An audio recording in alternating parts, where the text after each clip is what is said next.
Unaposoma kitabu cha Danieli na kitabu cha Ufunuo, wengi wamesema hivi vitabu ni vigumu, havieleweki. Ukweli wa mambo, moja ya vitabu rahisi kueleweka ni hivyo kwa sababu vinajifafanua.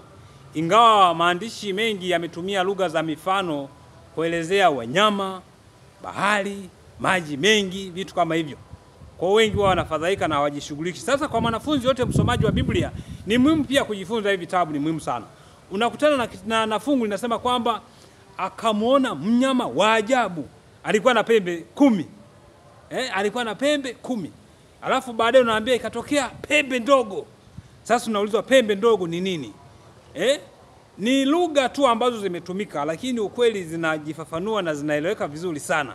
Danieli na Ufunuo ni vitabu vya unabii ambavyo vinaelezea hii dunia ilikotoka, ilipo na inakokwenda. Kwa hiyo ni rahisi sana. Pembe ndogo, zama za giza. Zilianza mwaka gani, ilikuwaje?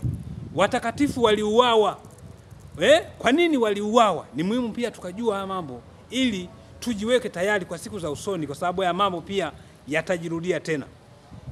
Unaposema kuna amani, ndipo uharibifu unaweza kutokea ghafla.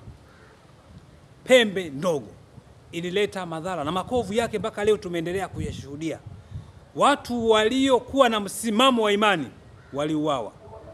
Historia inataja karibu watu milioni 50 waliuawa. Kwa nini?